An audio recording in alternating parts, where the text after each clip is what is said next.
मेरा वृंदावन से जाने का समय निकट आ रहा है, इसलिए तुमसे तुम्हारा निर्णय जानने आई हूँ। तुम्हें वृंदावन छोड़कर जाना होगा राधे।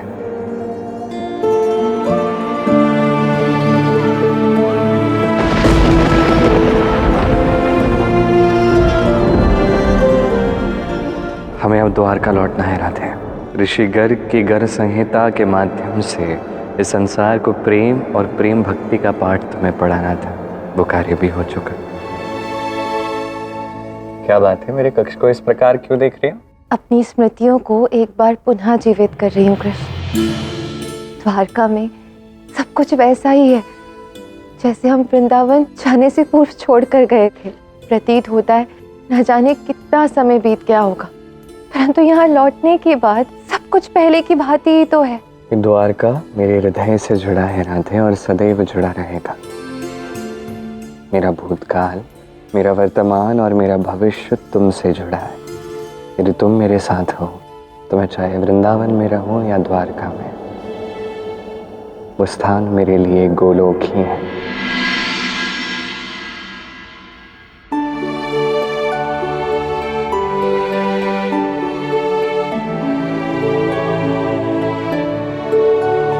रेवती जी,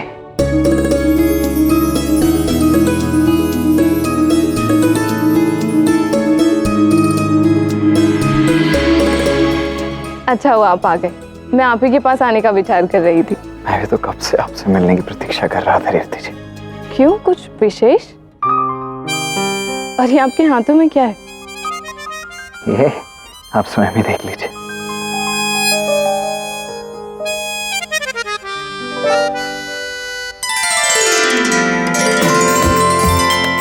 ये आपके लिए उपहार है रेवती जी।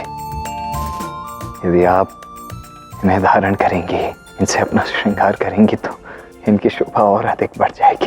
कितने सुंदर आभूषण है, किंतु मेरे लिए आपके हृदय में इतना प्रेम कैसे उमड़ा?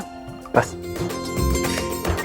मुझे ऐसा आभास हुआ कि न जाने कितना समय हो गया है हम दोनों को एक साथ प्रेम के क्षण बिताए हुए। यदि आपको कोई संकोच ना हो रेवती जी, तो क्या इस श्रृंगार से मैं स्वयं आपको सज्ज कर दूं? आइए।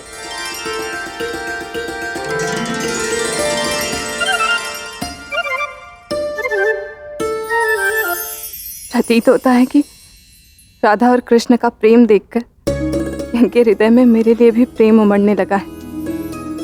जो भी हो, किंतु मुझे ऐसे ही प्रेम के क्षण सदा बिताने हैं आपके साथ। अब कैसे समझाऊं आपको रेवती जी की गर्ग संहिता के प्रारंभ से अंत तक मैं आपसे कितने लंबे समय के लिए दूर रहा हूं।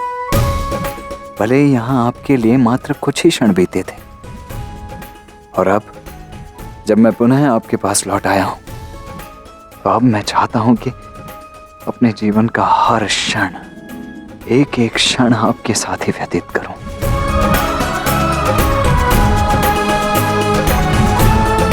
कितने प्रेम से अब मेरा श्रृंगार कर रहे हैं, ऐसा तो पहले कभी नहीं हुआ। सच कहूं, अकस्मात आपके हृदय में ये परिवर्तन हम दोनों को और समीप ले आया है। एक पत्नी को बस यही चाहिए कि वो अपने पति के साथ ऐसे सुखद क्षण व्यतीत करे और ढेर सारी स्मृतियां बना सके। उचित कहा रेवती जी आपने। आपके प्रति अपने प्रेम को सदैव हृदय में छुपा कर रखने वाला ये बलराम आज अकस्मात अपने प्रेम को खुलकर व्यक्त कर रहा है, क्योंकि न जाने क्यों मुझे ये आभास हो रहा है जैसे हमारे पास अब अधिक समय नहीं बचा है। वृंदावन और द्वारका, ये दोनों ही स्थान मेरे हृदय के बहुत निकट है, किंतु हमारे प्रेम की इस कथा का आरंभ गोलोक में ही तो हुआ था ना। और अब जब पृथ्वी लोक पर हमारी सभी लीलाएं समाप्त हो चुकी हैं, तो क्या अब हमें गोलोक नहीं लौटना चाहिए? मेरे प्रश्नों का उत्तर दो कृष्ण। कब लौट रहे हैं हम गोलोक? तुम्हारी प्रसन्नता देखकर ऐसा प्रतीत हो रहा है जैसे तुम अवश्य कोई नया बहाना बनाने वाले हो, जिससे हमारा गोलोक की ओर प्रस्थान करना एक बार पुनः टल जाए। मैं भला क्यों कोई बहाना बनाऊंगा? मैं तो सदैव वही करता आया हूँ जो मेरी राधा को प्रसन्न करता है। पिताश्री,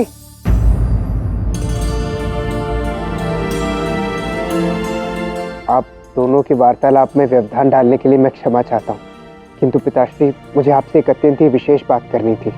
कहो साम, बात क्या है? सूर्य उत्तरायण निकट है और मकर संक्रांति का उत्सव भी आ रहा है, तो क्यों न इस बार द्वारका में इस त्योहार को धूमधाम से मनाया जाए। और इसके लिए आप दोनों की उपस्थिति अति ही आवश्यक है। द्वारका में हर त्योहार का रंग आप दोनों के बिना फीका है। तो कहिए, आप दोनों लेंगे ना इस त्योहार में भाग? लक्ष्मणा, मैंने सुना है इस वर्ष उत्तरायण का अवसर कुछ विशेष होने वाला है। जी, परंतु राधा और श्री कृष्ण के बिना कोई भी त्योहार कैसे विशेष हो सकता है, इसीलिए उन दोनों की हाँ आवश्यक है। अगर ऐसी बात है तो इसका समाधान मैं अभी कर देती हूँ। देवर जी, राधा, बड़ों की बातों को और छोटों के आग्रह को कभी टालते नहीं हैं। इस उत्सव के लिए हाँ कर दो। वैसे भी कितना समय बीत गया है, हमने द्वारका में कोई उत्सव ही नहीं मनाया। उत्तरायण का ये त्योहार निकट है, इसी बहाने सारे परिवार को एक साथ उत्सव मनाने का समय मिल जाएगा। हाँ, अब आप सब इतने प्रेम से यहाँ आए हैं, इतना अनुरोध कर रहे हैं, तो आपका अनुरोध हम अस्वीकार भला कैसे कर सकते हैं। मेरे लिए परिवार की प्रसन्नता से अधिक कुछ और महत्वपूर्ण नहीं है। और आज तो तनिक अधिक ही प्रेम आ रहा है मुझे अपने परिवार पर। मैं और राधा आपके अनुरोध को स्वीकार करते हैं। हम दोनों अवश्य भाग लेंगे। हम सब जाकर ये समाचार सभी द्वारकावासियों को दे देते हैं। अवश्य, आओ चलो। तुम्हारे प्रश्न का मैं उत्तर देता उससे पूर्व ही सांब, रेवती भाभी और सभी आ गए। अब जैसा इन्होंने कहा, बड़ों की इच्छा और छोटों के अनुग्रह को तो हम टाल नहीं सकते। अब लगता है उत्तरायण के पश्चात ही गोलोक जाने के विषय में निश्चित करना होगा। दुखी मत हो रहा थे, गोलोक तो हमें जाना ही है, किंतु उससे पूर्व इस पृथ्वीलोक का, द्वारका का, हमारे इस परिवार का पूर्ण रूप से आनंद उठा लेते हैं। तुम उत्तरायण में सबकी सहायता करो, प्रबंध करो, मैं तनिक रुक्मिणी से मिलकर आता हूँ।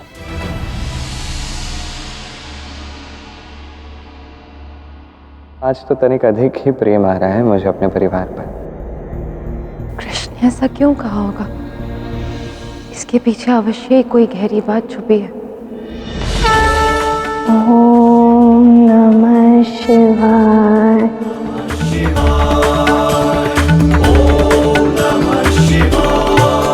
श्री कृष्ण,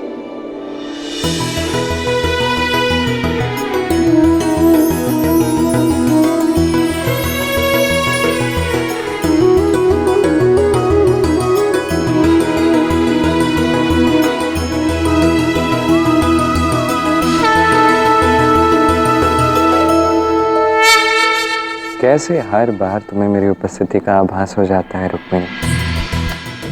कैसे हर बार मेरी आहट से तुम पहचान जाती हो कि मैं तुमसे भेंट करने आया?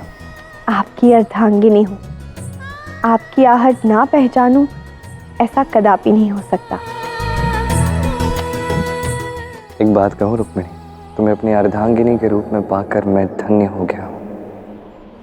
ये मेरा सौभाग्य है कि तुम मुझे अपनी पत्नी के रूप में प्राप्त हुई। मेरे हृदय में आज तक वो क्षण, वो पल ठहरा हुआ है जब हम परिणय के सूत्र में बंधे थे।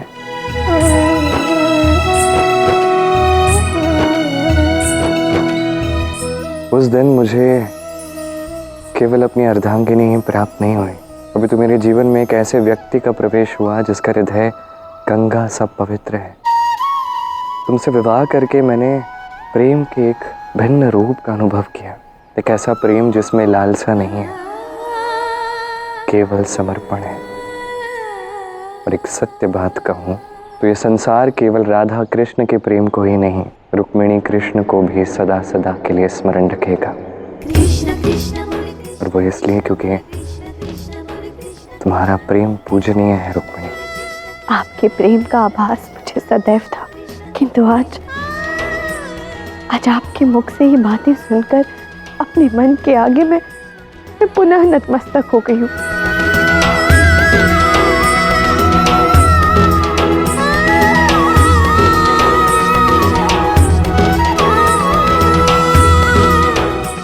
किंतु श्री कृष्ण, आज अकस्मात आप मुझसे ये सारी बातें क्यों कह रहे हैं?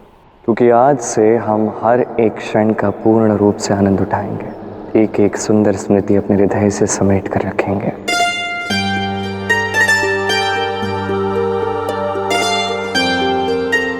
यदि आपकी यही इच्छा है तो उचित है, ये मेरा परम सौभाग्य होगा। श्री कृष्ण ने अकस्मात ऐसी इच्छा क्यों प्रकट की?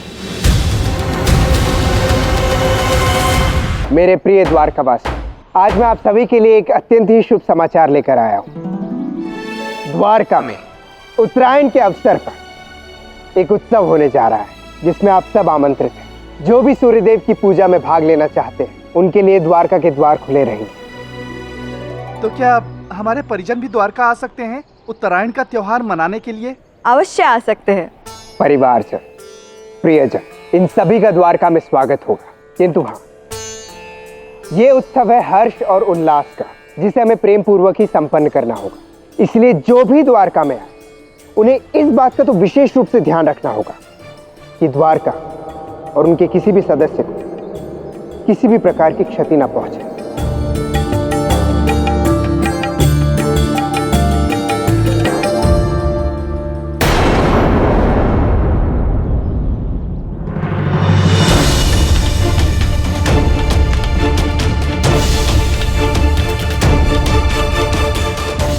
दाऊ, दाऊ, क्या हुआ दाऊ?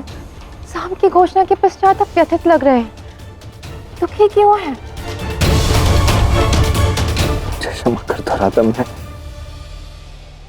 मैं तुम्हें नहीं बता पाऊंगा इस दुख का कारण क्या है। रुकिए दाऊ, मैं आपको इस प्रकार व्यथित नहीं देख सकती। मुझे बताइए क्या बात है? तुम्हें कान्हा से बात करनी चाहिए राधा।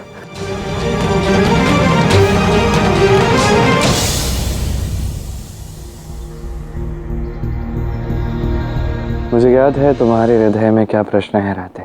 तुम्हें ज्ञात है कि मेरा हृदय विचलित है, और उसका कारण क्या है तुम्हें यह भी ज्ञात है। तो उत्तर दो कृष्ण, ऐसी कौन सी बात है जो तुम मुझसे छुपा रहे हो? दाऊ क्यों विचलित है, और उन्होंने क्यों कुछ नहीं बताया मुझे? जिसके विषय में सोचना भी दाऊ के लिए कठिन है, उसका उच्चारण अपने मुख से दाऊ स्वयं कैसे कर सकते हैं, वो भी तुम्हारे समक्ष। ऐसी कौन सी बात है जो दाऊ मुझसे नहीं कह सकते?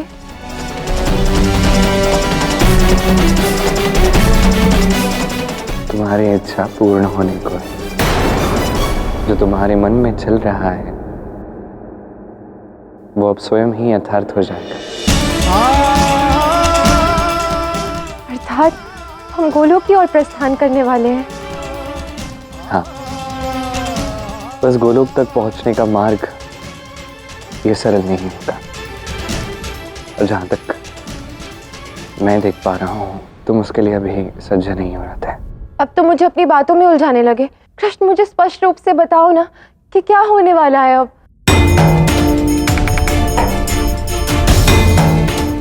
नियति का फेर, निकट भविष्य में अब जो होने को है वो हमारी लीलाओं की पराकाष्ठा होगी। हमने आज तक जो कुछ भी किया वो सबका वो चरम होगा।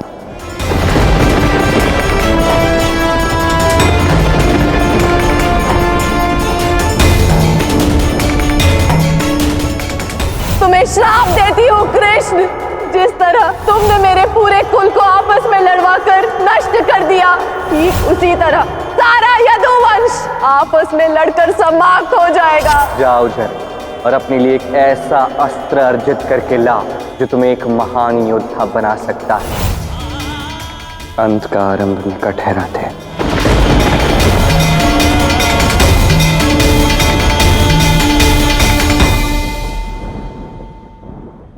अंत? ये तुम क्या कह रहे हो कृष्ण? इस संसार में ऐसा कोई रहस्य नहीं है, ऐसा कोई सत्य नहीं है जो तुम्हें ज्ञात नहीं है, बस तुम उसे स्वीकार नहीं करना चाहते। तो अब इस समस्या का एक ही समाधान है, मैं स्वयं तुम्हें सत्य बताऊं। मृत्यु लोक में मेरा जन्म एक मनुष्य के रूप में हुआ है राधे। मेरा ये शरीर ये नश्वर है, पर यदि मुझे गोलोक के लिए प्रस्थान करना है तो इस देह को यही त्याग कर मुझे मृत्यु को स्वीकारना होगा।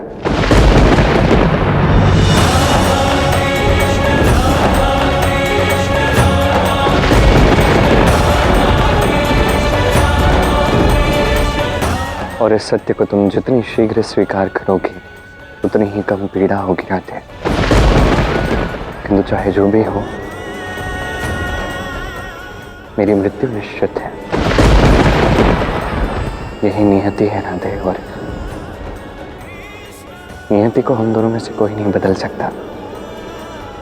और ये घटनाक्रम आरंभ हो चुका है।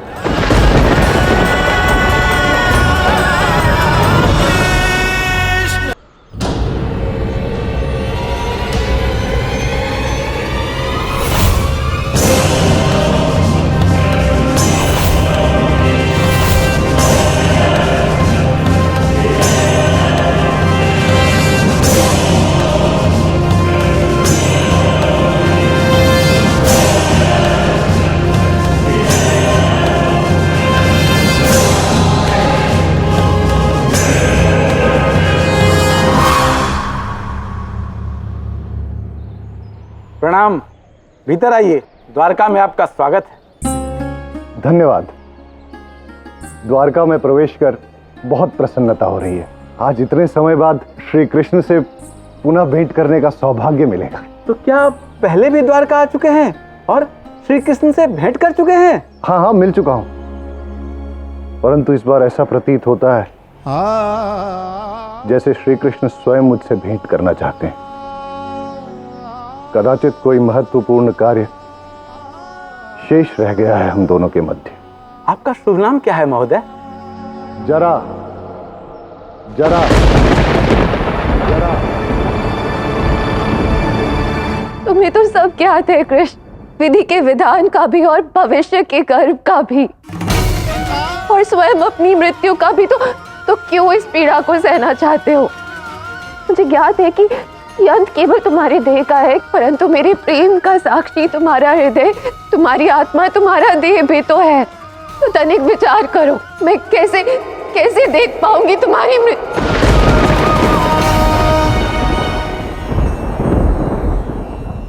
श्री कृष्ण ने मुझसे कहा था कि एक कुशल धनुर्धर बनने के उपरांत ही मैं उनसे भेंट करने के लिए आऊं, और आज उनके ही आशीर्वाद से धनुर्विद्या में निपुण बन चुका हूं मैं। ये तो अत्यंत ही हर्ष की बात है। आप भीतर आइए। बहन, ये उपहार आपके लिए।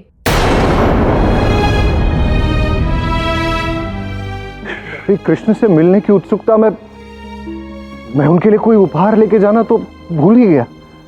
मैं तुम्हें वचन देती हूँ कि मैं तुम्हारी हर बात मानूंगी, परंतु इस घटनाक्रम को रोक दो कृष्ण, रोक दो।